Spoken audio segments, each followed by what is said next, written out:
கடந்த சில நாட்களாக உடல்நலக் குறைவால் பாதிக்கப்பட்டிருந்த நிலையில் போப் பிரான்சிஸ் தற்போது காலமாகியுள்ளார். அண்மை செய்தியாக இதனை நாம் பார்த்துக் கொண்டிருக்கிறோம்.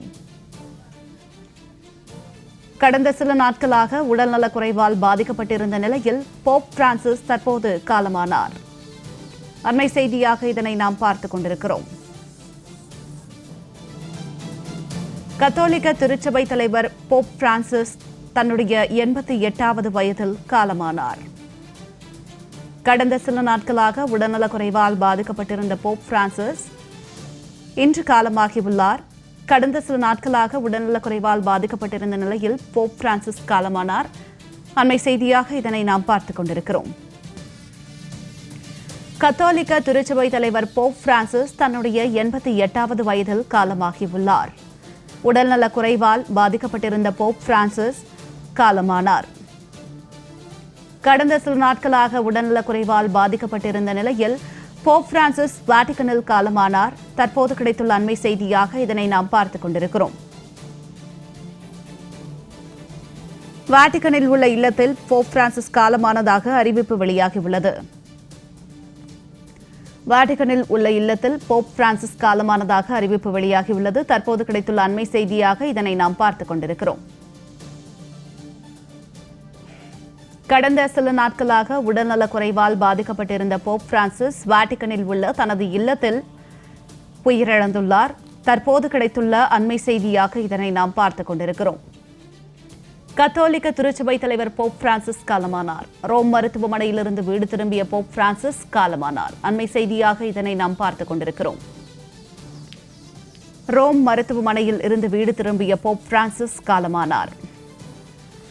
கத்தோலிக்க திருச்சபை தலைவர் போப் பிரான்சிஸ் தன்னுடைய 88வது வயதில் காலமாகியுள்ளார். கடந்த சில நாட்களாக உடல்நலக் குறைவால் பாதிக்கப்பட்டிருந்த நிலையில் போப் பிரான்சிஸ் காலமானார்.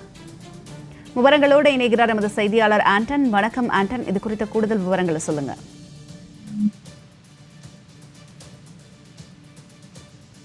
வணக்கம். அதாவது கத்தோலிக்க திருச்சபையினுடைய தலைவராக இருப்பவர் போப் பிரான்சிஸ் ஏப்ரல் 21, 2025 அதாவது இன்றைய தினம் தனது 88வது வயதில் அவர் காலமாயிருப்பதாக தெரிவிக்கப்பட்டிருக்கின்றது.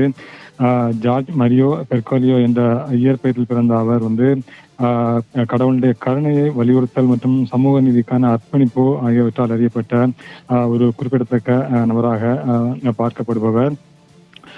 முதல் ஜேசுட் போப்பாக காலநிலை மாற்றம், வறுமை மற்றும் மதங்களுக்கிடையான உரையாடல் போன்ற பிரச்சனைகளில் கவனம் செலுத்தி போப்பாண்டவருக்கு ஒரு தனித்துவமான ஒரு கண்ணோட்டத்தை அவர் கொண்டு வந்திருந்தார் என்று கருதப்படுகின்றது. ஏற்கனவே அவர் தொடர்ந்து உடல்நிலை ஒரு சரியில்லாத நிலையில் இருந்ததாக தொடர்ந்து தகவலானது தெரிவிக்கப்பட்டு கொண்டிருந்தது.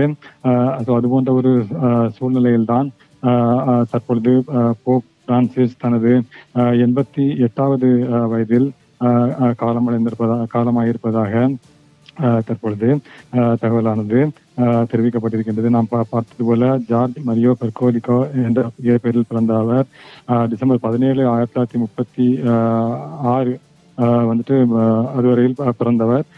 தற்பொழுது வரை இன்றைய தினம் 2025 ஏப்ரல் 21, 2025 அவர் காலமாகியிருக்கின்றார். நான் பார்த்த போல கத்தோலிக்க திருச்சபையினுடைய தலைவராக அவர் வத்திக்கான் நகர அரசின் இறையாண்மையாளராகவும் இருப்பவர் போப் பிரான்சிஸ். அவர் இயேசு சங்கத்திலிருந்து முதல் போப் ஆண்டவர் போப் ஆண்டவர் ஆனவர் ஆவார். அமெரிக்கா மற்றும் தெற்கு அரைக்கோளத்திலிருந்து அந்த முதல் போப்பாகவும் அவர் அறியப்படுகின்றார். 8ஆம் நூற்றாண்டின் சிறிய போப் 3ஆம் கிரகோரிக்கு பிறகு ஐரோப்பாவிற்கு வெளியே பிறந்த அல்லது வளர்ந்த முதல் போப்பாகவும் போப் பிரான்சிஸ் அறியப்படுகின்றார். இது போன்ற ஒரு நிலையில்தான் தொடர்ந்து அவருடைய உடல்நிலை மோசமடைந்த நிலையில் இருந்தது. ஏற்கனவே தொடர்ந்து செய்திகள் வந்தவண்ணம் இருந்தது. இந்த நிலையில்தான் தற்பொழுது போப் பிரான்சிஸ் தனது 88வது வயதில் தற்பொழுது அவர் இயற்கை எழுதியிருப்பதாக தற்பொழுது தெரிவிக்கப்பட்டிருக்கின்றது. தான் தற்பொழுது நான் பார்த்தது போல 2013ஆம் ஆண்டிலும் அவர் இது தொடர்பாக ஏற்கனவே தொடர்ந்து அவருடைய உடல்நிலையில் தொடர்ந்து பல்வேறு மோசமான நிலையில் இருந்ததாக தெரிவிக்கப்பட்டிருந்தது. ஸோ அது போன்ற ஒரு சூழ்நிலையில் தற்போது உடல்நிலை உயர் காரணமாக தற்போது போப் பிரான்சிஸ் மரணம் அடைந்திருப்பதாக தகவலானது தெரிவிக்கப்பட்டிருக்கின்றது. தங்களுடைய விரிவான தகவலுக்கு நன்றி ஆண்டன்.